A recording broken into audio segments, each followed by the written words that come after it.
السلام عليكم، مرحبا بكم في قناة شهوات هجار. كنتمنىكم تكونوا في احسن الاحوال. اليوم غادي نوجد معكم رغيفات معمرين بلا كريم باتيسير. الى عجبكم الفيديو ما تنساوش تبارطاجيوه مع الاحباب ديالكم والاصدقاء ديالكم وتدعموني بلايك. غادي ندوزو للمقادير وطريقه ديال التحضير. فهاد المقادير غادي نحتاجو 2 معالق كبار ديال دانون في اي نكهه، ملحه، كاس العنبه ديال الحليب دافي، معلقه صغيره ديال الخميره الكيماويه، ساشي د الفاني، 2 معالق صغار ديال الزبده، معلقه صغيره ديال الخميره الخبز، و250 غرام ديال الدقيق. غادي ندير الخميره تذوب ليا في داك الحليب دافي، وغنضيف وغنخليها في الجنيب، وغادي ندوز نغربل الدقيق، ومن بعد غادي نزيد عليه جميع المقادير. من بعد من غادي نعجن هاد العجينه نتاع الرغايف، ما غاديش نضيف لهاد الحليب كامل حيت يقدر يشرب لي يقدر ما يشربش على حسب النوعيه ديال الدقيق. غادي نعجنها بحال شكل ملوي، من الاحسن ما تعجنش وهي جاريه وما تعجنش قاصحه. الا جات قاصحه ما غاديش يجيو الرغيفات مزيانين، وإلا تعجنات لنا جاريه من بعد من غادي نجيو نقليوهم كاملين غادي يتشرحوا ما غاديش يجيو لنا حتى في المذاق مزيان.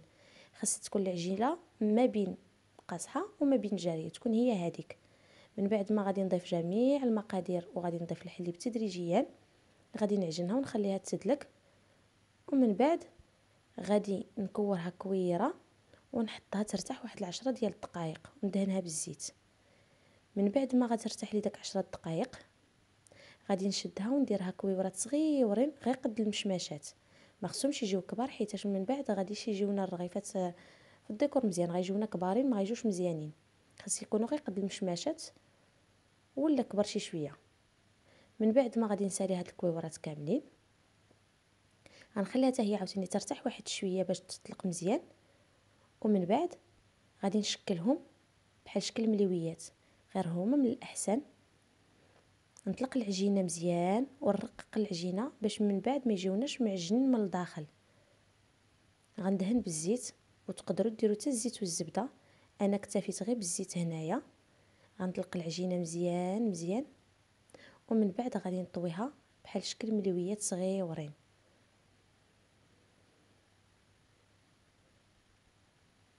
كنتمنى البنات تجربوهم، وإلا ما كانش الشرح هو هذاك تقدروا تخليو ليا في التعاليق. من بعد غادي ندوز للثانيه، وغادي ندير لها نفس العمليه حتى غادي نساليهم كاملين. غنسالي هاد الكويورات اللي عندي غنساليهم كاملين. 250 غرام ديال الدقيق كيخرج ليا 14 حبه من مليويات صغيورين، من الرغيفات الصغيورين، ويقدر يخرج لينا حتى ل 15 حبه الا درتهم صغر من هادو شي شويه. من بعد ما كنسالي كلشي كنخليهم يرتاحوا، اي يخمروا ماشي يرتاحوا، نخليهم يخمروا وندوز نوجد لا كريم باتيسير. كنحتاج صفر بيضه وحده حيت ما عنديش بزاف د لا كريم باتيسير، سمحوا لي، نتاع الرغايف بزاف، هادشي باش غندير غير نسبه قليله ديال لا كريم باتيسير. 4 كاس ديال السكر اللي ما كيبغيش الحلاوه، ساشي د الفاني، 2 معالق كبار د المايزينا، و 4 ديال الحليب يكون بارد. غتخلطوا جميع العناصر في كاسرونه مزيان حتى ينسجم كلشي مع بعضياته، ومن بعد عاد نزيد داك الحليب اللي باقي لي كامل في الكاس باش ما تكورليش داك النشا، وغادي نديرو على بوطه مهيله ونبقى نحرك حتى تعقد لي وتولي بحال هكا. من بعد ما غتعقد سمحوا لي، غادي نزيد 2 معالق كبار ديال الزبده مقطعه طريفات صغيورين، وغادي نبقى نحركها حتى تولي لي الكريمه ملسه ورطبه.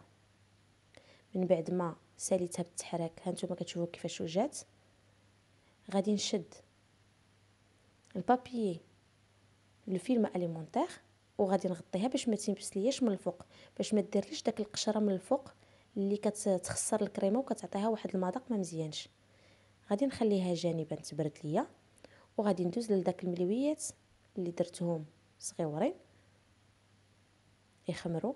غادي نطويهم على جوج بحال شكل مثلثات كيف كتشوفوا في لا فيديو، ومن بعد غتخليوهم بالحق الا كنتو دايرين نسبه كبيره ما ديرهمش كاملين، ديروا غير النص، مثلا ديروا غير 10 ب10 وانتم غاديين، حيت الا درتوهم كاملين من بعد عاوتاني غادي يخمروا لكم، ومن غادي تجيو تهزوهم باش تقليوهم غادي يخسروا لكم.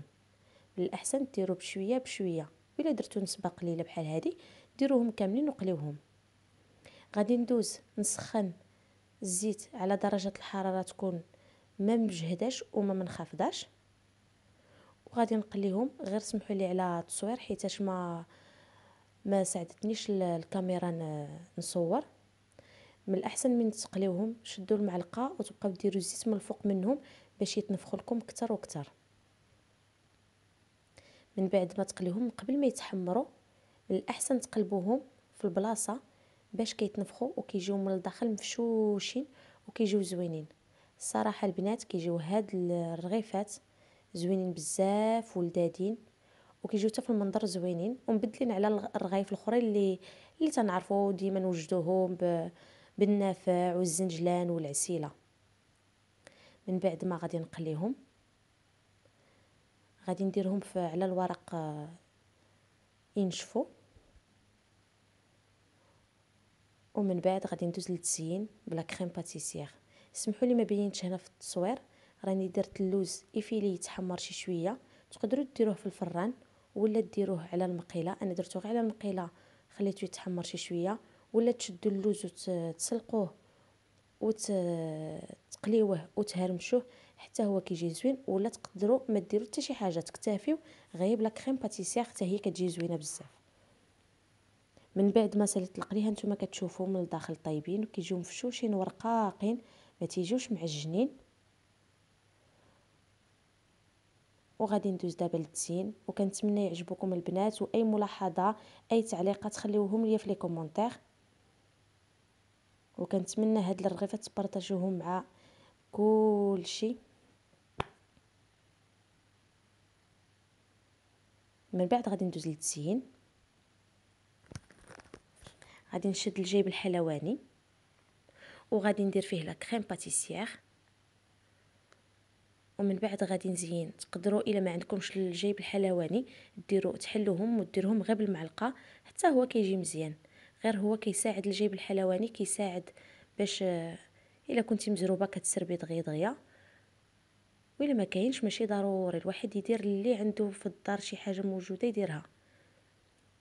من بعد ما درت لا كريم باتيسير في الجيب الحلواني غادي نبدا نعمرهم دابا. تقدروا اي طريقه ديروهم، تقدروا ديروهم بحال الطريقه هذه ولا ديروهم على شكل نقيطات نتوما والذوق ديالكم. كنتمنى ينالوا الاعجاب ديالكم بزاف هاد الرغيفات. من بعد ما كنساليهم كنغطسهم في اللوز ايفيلي ولا اللوز مهرمش كي قلت لكم، تقدروا تقليوه وتهرمشوه ولا تكتفيو غير بلا كريم باتيسير حتى هما كيجيو زوينين هكاك. غادي نعاود الثانيه حتى هي هكا باش يكون الشرح مفصل. حتى هي غندير لها نفس الطريقه. انا اخترت هذا الديكور هذا باش زعما يجي كيبان في الجناب، باش واخا الواحد ما يديرش لا كريم ما يديرش اللوز يجي حتى الديكور ديالو باين بحال هكا. تقدروا تكتفيو غير بلا كريم باتيسير.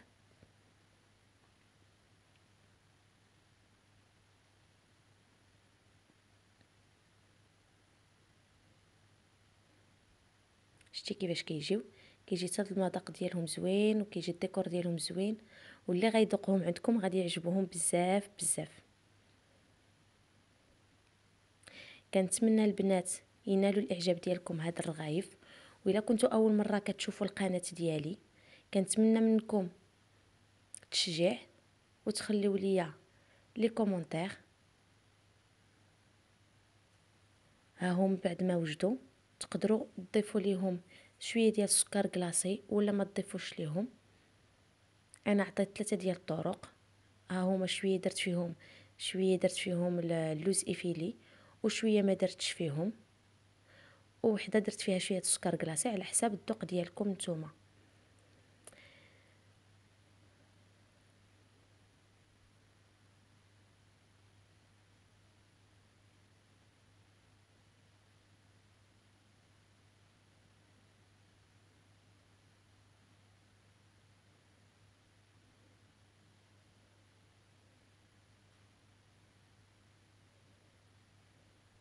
ها هما وجدوا.